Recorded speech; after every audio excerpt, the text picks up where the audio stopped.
pieces in different Canadian media. No, the referendum in Sudan next week on January 9th is pretty much South Sudan that went through 2.5 decades of war, over 2.5 million people killed, another couple million displaced. There's a peace agreement. The Islamist government in Khartoum, which has shown no respect for human rights or for accommodation of religious minorities, has said it will respect the right of the voice of the people. And the South Sudanese government has said they're going to separate.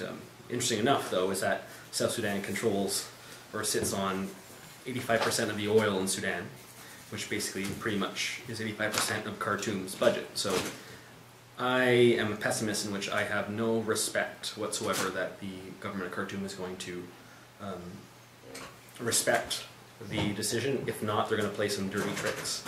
Probably there's going to be a referendum also in another separate state, Abyei, which is part of South Sudan. That's also going to vote the same day.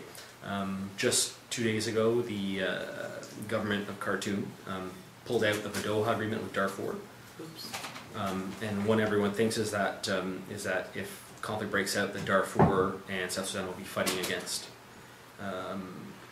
the central government. So I think it's going to be a very messy situation. I'm glad you mentioned that George Clooney is cooperating with Google to have a satellite to observe. I might just intervene with a parentheses, David, because I don't think you're aware of this.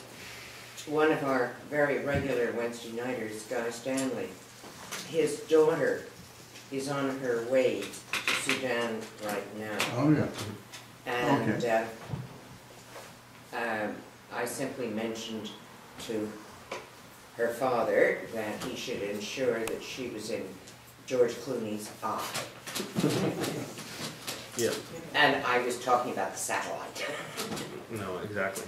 But I think it's going to be a very interesting thing to unfold because China also has strategic interest in Sudan. It's one of the major suppliers. Okay, do we, just take it by piece, do we have any influence there? No. Canada did have influence, but the friends are putting lots of money in, but no.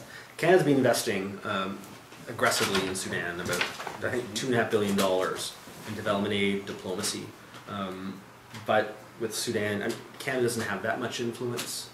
A lot of our oil and gas companies that were there, like Talisman in the early 90s, because of human rights pressure, they were forced to pull out, and that's being replaced by India. Who does? Yeah, China. China has the most influence of anyone, which is why Spielberg, they put pressure on Ian Farrell, spoke to Spielberg, got him to pull out of the Olympic Advisory Committee, and that embarrassed the Chinese government during the Olympics. China is the one country that has the only strings. Do you write reports